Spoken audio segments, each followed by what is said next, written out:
房是当代中国人最关心的问题，而世界上房屋问题最严峻，居住空间狭小，房价却是全球最高的地方，所在香港。香港是全球房价最高的城市，现今房价几乎等于居民平均收入的20倍，每平方米房价折合人民币20万。像这里已经是比较便宜的路段，像50平米大概也要个400多万港币。我从小在公共屋村长大，对狭小的居住空间一直深有体会。可是前一阵子看到摄影师 Benny Lam 的作品，看到居住在汤房、棺材屋、农屋居民的照片，我依然感到很震惊。我现在在深水埗，我要来找香港社区组织协会的负责人，他会带我在这一区走一走，介绍一下他们这边的居住一些情况。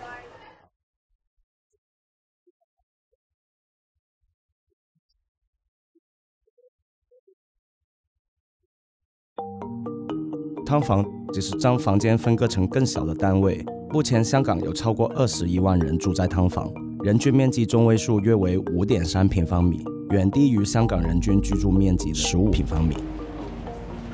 施小姐，你好，你好 ，Hello。而家好多呢啲咁嘅舊嘅大廈咧，都係劏房，好多一係就間咗一間即係叫做有廁所嗰隻，一係就間咗板間房，或者係間咗床位都有嘅。咁一屋有幾多間嘅嗰啲劏房？各唔同㗎，有啲即係最少都5間，有啲8間。因為其實佢哋住嘅地方又零舍貴，環境又惡劣。嗱，你諗下一張床位都成1800蚊、1900蚊，甚至2000幾，咁啊得個15尺。我哋去探過其中一個街坊嗰啲板間房同劏房嗰啲啦，係啦。唔使唔睇。邊個嚟啊？係 ，hello， 唔使唔睇。你好，大家好晒。你坐啦，坐啦。OK。我估計這裡大概6平米左右。你而家所有嘅私人物品都喺晒呢度喎。係啊，擺晒喺度㗎啦，床下底啊咁樣。我出到西環啦。同埋呢度空氣唔係好咯，因為我哋個單位冇窗啦。如果空氣要流通，就一定要開冷氣啦。你哋住咗幾耐啊？大概都有10年啦。香港唔係土地細啊，其實我哋所有嘅土地只係開發咗20幾個% 嘅咋。咁而呢20幾個% 仲要得7個% 咧，係攞嚟起屋嘅啫。咁我哋而家去睇呢個板間房嘅情況。大概咧就20幾萬嘅人就住緊呢啲地方，即係9萬幾10萬戶，係住緊呢啲咁嘅惡劣嘅環境。呢度有幾多人住啊？呢度成11伙人，都係老人家，2000蚊做呢個底，但係佢水同電咧另外俾嘅。廚房、廁所喺邊度啊？廚房啊，我呢個廚房。呢度。OK。廁所係公共，就係咁樣噶啦。哦。廁所、廚房乜都喺呢度。呢啲居民家庭狀況都比較困難，都不足以話你去一個好啲嘅居住嘅環境咯。等咗幾多年啊？公屋？我以前都有嘅，有嗰個以前嗰個老婆咧唔簽名，咁啊冇咗。仲要等幾耐啊？唔知等幾耐啊！個骨頭打鼓啦，陰公。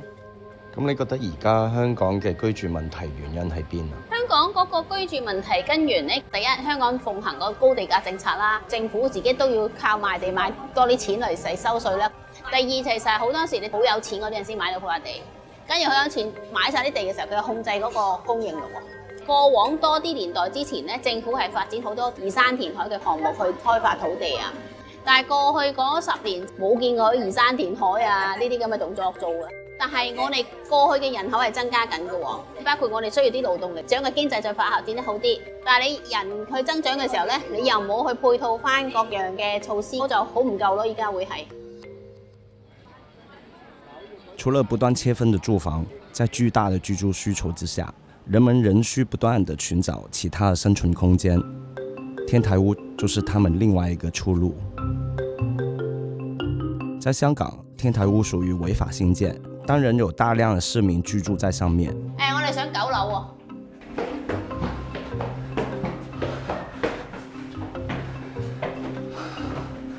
9樓已經有點，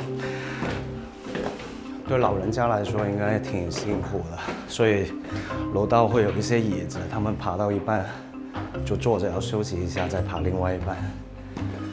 呢度已經有個床位喺度。係啊，阿叔慳翻啲錢住樓梯口啊。雖然只是在露天的走道裡面，但是也看出就希望還是有個家的感覺，有一些擺設，還有一些物質啊。呢度之前都係屋嚟嘅，呢啲咧其實有幾伙，有成3、4伙拆咗啊。咁啊，依家仲有一啲仲住喺呢度咯。即係呢啲鐵皮屋就係啊，但係其實落雨打風好慘嘅。呢度依家大概有8伙人到，係啦。呢個就入邊其實係廚房同廁所嚟嘅，不過上面仲有2個即係角仔床位嘅，係啊。香港都有幾千人住天台嘅，咁天台屋就大部分就好過劏房，就會大少少嘅，但係就會流水啊，又會好熱啊，熱到40幾度，打風啊，好大問題啊。原本啲隔離呢個房咧係冇拆嘅，最近咧颱風冧咗成間房，咁佢就唯有要拆咗佢咯。所以都好多安全問題。係啊，係啊，係啊。差唔多個天台都會有。係啊，係啊。高昂的租金，長期不足的居住用地，香港的住房問題看似是個沒有辦法解決的難題，但仍有人嘗試在住房危機中尋找改善的方法。我現在在深水埗的另外一個區域，準備去看一下一個共享生活空間的青年公寓，去看一下到底他們生活環境是怎麼樣的。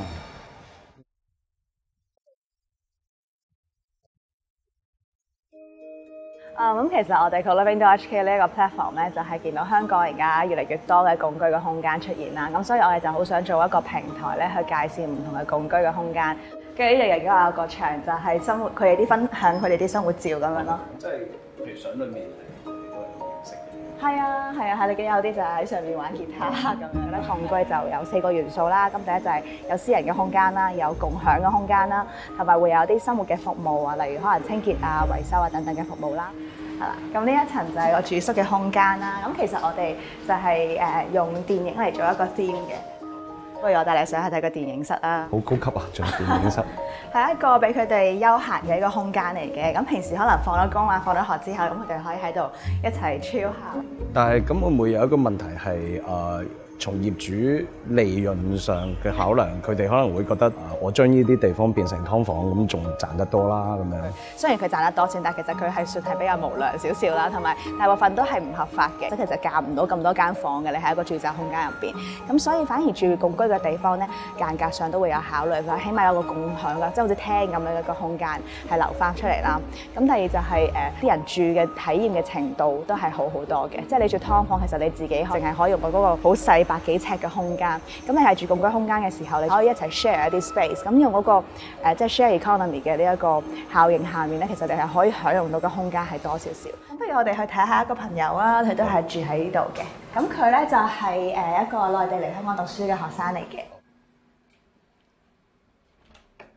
Hello Jenny，Hello， 我係 Michelle。环境真的是比大陆小，因为这边真的是寸土寸金哦，然后很贵。我自己还好啦，但是我真的有很多朋友，他们就觉得真的太小了，就很不适应。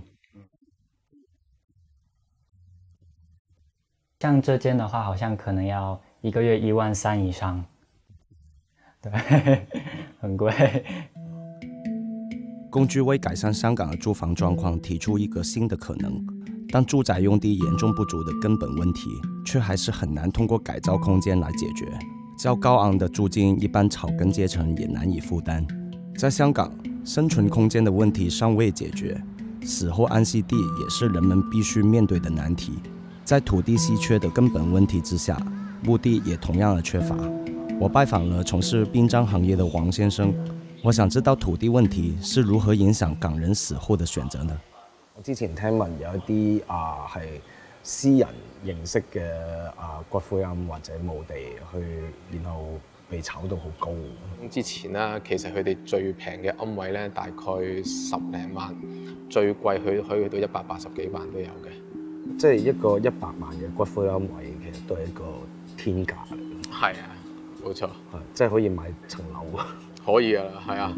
一得嗰1尺位咁。咁點解會炒到咁貴咧？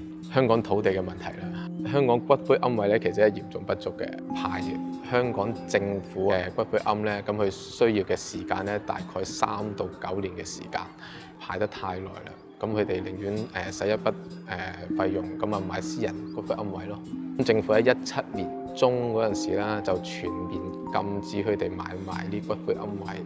咁呢段期間咧，咁好多家屬買唔到位啊，政府骨灰龕位啊，輪候時間又太長啦。咁我哋就開始喺網上宣傳綠色殯葬啦，令到家屬更快可以完成到圓滿到佢嘅喪禮啦。同咁啊都有需求嘅佢哋。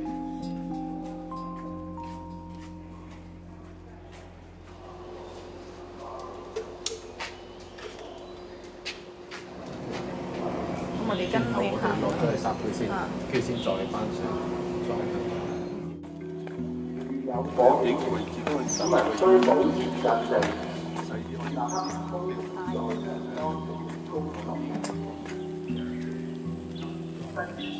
小心啊！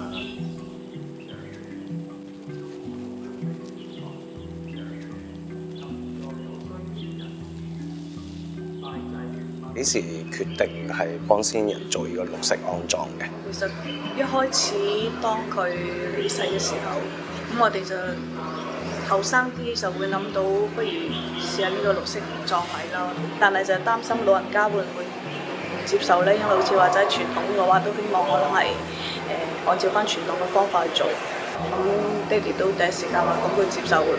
你覺得傳統嘅安葬方式最大嘅問題其實喺邊度啊？時間啦，因為要排期好耐。第二話就係金錢啦，而家係越嚟越貴。我覺得先人過咗身之後，一切喺心中內，一個人唔需要，可能佢都唔希望話即係使咁大筆錢，其實即係有冇作用咧？可能如果你負擔唔起嘅話，仲要係一種真係一種負擔咧。或者我哋自己都會首先講咗，以後嘅話就要簡單綠色葬禮。即係其實如果俾着你自己，其實你都係一定係揀呢樣嘢，簡單最好啦。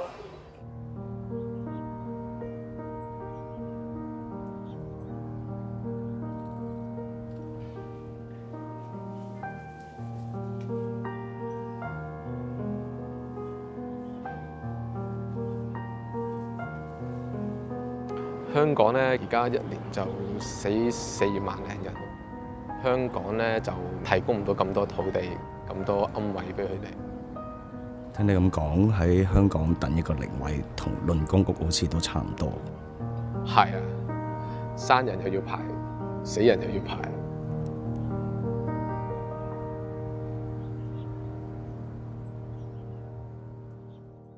扫码关注现场，一起发掘中国故事。